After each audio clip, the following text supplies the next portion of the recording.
Bonjour Frédéric Zetoun. Bonjour Damien, comment allez-vous? Très bien Fred. Ce matin, vous avez rencontré une artiste, on va dire iconoclaste, singulière, inclassable. Elle est chanteuse. Chanteuse, meneuse de revue, comédienne. Danseuse, comédienne, scénariste, réalisatrice. C'est Ariel Dombal. Ariel Dombal, une bonne fois pour toutes, elle a fait le choix de ne rien se refuser. Ouais. Et ses goûts artistiques, elle les suit et au fil de ses goûts, elle ne s'interdit rien du tout. Là, son nouvel opus s'appelle Iconix. Iconix, c'est un album qui sortira le 24, donc vendredi prochain. Elle a décidé de rendre hommage à toutes ces femmes qui l'ont fait rêver. Donc, ces femmes qui, comme elle, ont fait le choix, dans un pays où on aime bien mettre les gens dans des cases, ces femmes qui ne se sont rien interdit. Ces femmes qui, alors ça va de Shirley Bassey, Marlène Dietrich, Judy Garland, la poupée Barbie aussi. Elle a décidé donc d'enregistrer cet album avec des reprises, mais aussi des chansons originales, un disque fait avec son complice. C'est Marlène Dietrich qu'on voit. Charlie Vaudou, tout à fait. Et elle était chez Madame Arthur, un tout petit cabaret parisien. Il était 11h30 du matin, elle répétait avec ses feuilles à la main, et vous allez voir Ariel Dombal en direct à 11h30, regardez, écoutez.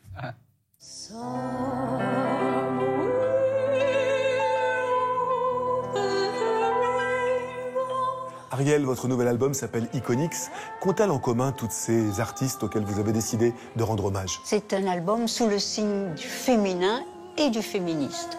Alors, c'est vrai que j'ai pris des figures qui représentent pour moi des modèles, et c'est un peu une éthique de l'admiration.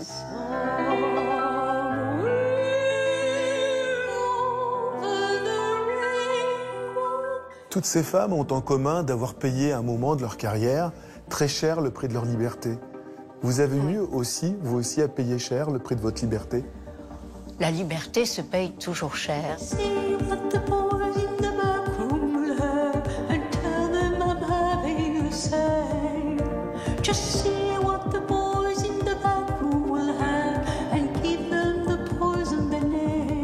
Vous vous attaquez quand même à des monstres sacrés, Shirley Bassey, Marlène Dietrich. Quand on s'attaque à des chansons aussi mythiques, c'est quoi l'écueil, c'est quoi le risque? Il faut des interprétations et des réorchestrations qui apportent quelque chose de moderne, de fort, de non entendu.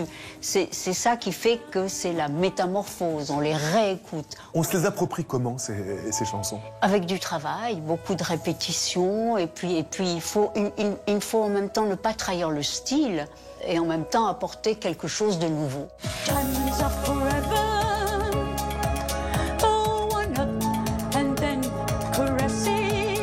J'ai lu que lorsque vous étiez petite fille, votre première icône était la poupée Barbie. Oui. Et vous dites d'elle que c'est la première des grandes féministes. Oui, je l'ai dit avant toute la vague Barbie. Et moi, je dois dire qu'en tant qu'enfant, c'est la poupée qui m'a permis de m'incarner dans le futur, dans tous les métiers du monde. J'ai l'impression que vous n'avez jamais cessé de jouer à la poupée. Depuis... Oh oui, c'est vrai. Mais c'est-à-dire, je crois, les acteurs, les chanteurs, les artistes en général, on le dit, mais c'est vrai, restent des éternels enfants.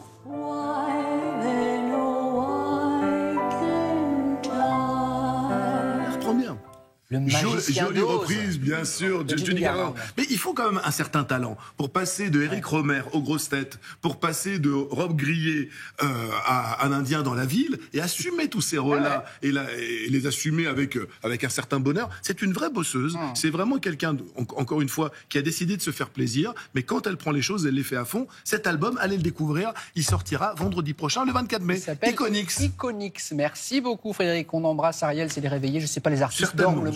Je pense qu'elle nous regarde ce matin. Alors on l'embrasse Ariel, on va marquer une petite pause, on revient et on part avec un de ses précédents succès. Elle avait repris Qui sasse. Bien sûr. À tout de suite. Qui sasse.